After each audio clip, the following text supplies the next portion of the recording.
Greetings, everyone. I haven't published anything on my channel for over 5 years, as I wasn't happy with the situation in the country and decided that it was all pointless. However, about a year ago, positive changes began to take place, and I came to believe that there is a point to it after all. So I decided it was time to make a comeback. In some CNC projects, there is still room and a need for manual finishing work. That's why I decided to buy a cordless electric handheld router to handle those final touches. But which router exactly should I buy? In my opinion, one of the best brands out there is Makita. However, the retail price for one of their routers without any discounts is $180. Plus, you need at least one battery and a charger, which adds another $200 or so to the cost. And of course, a set of router bits is also a necessity. If you don't wait for a sale and just go out and buy everything at full price, the total comes to nearly $400 for the complete kit. That's a bit steep for a tool you'll only be using for a few hours a month. So, what if I bought a Chinese clone of the Makita instead? Which is exactly what I did.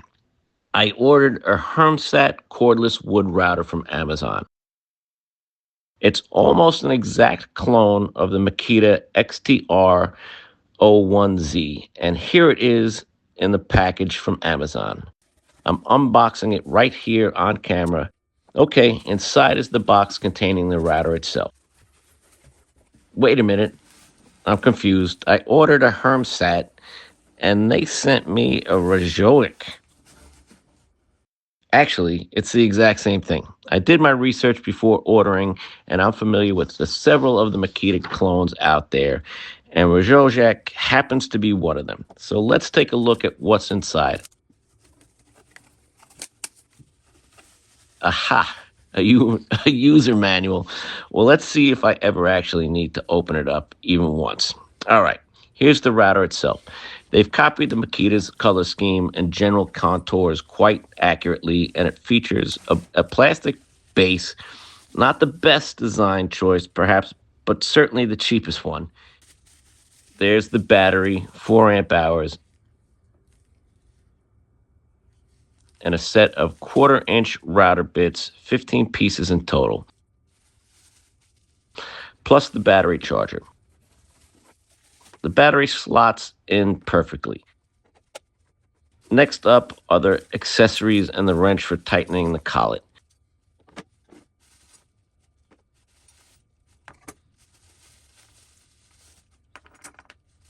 And another battery, 2 4 amp hour batteries. That's exactly what you need for heavy duty work.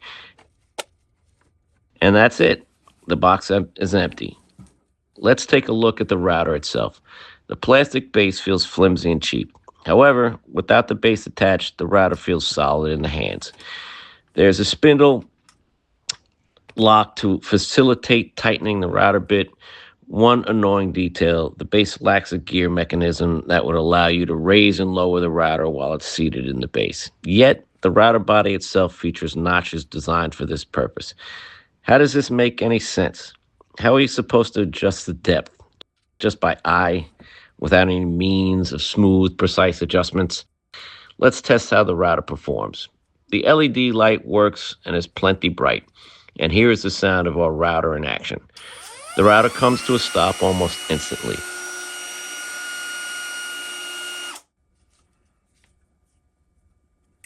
There are 6 speed settings which switch over with a distinct click.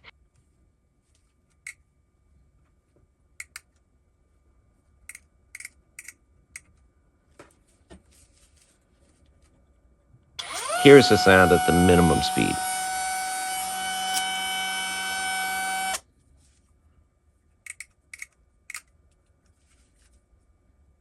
And here is the sound at the maximum. Well then, if it weren't for the base, I'd be completely satisfied. For 80 bucks, getting a router for occasional use, complete with 2 batteries and 15 router bits, that's actually a pretty good deal. I'm thinking of replacing the plastic base with an aluminum one by ordering a replacement part from Amazon. I plan to release a second part to this video soon. where I'll demonstrate the base replacement and show the router in practical use. Until then, good luck to everyone and goodbye.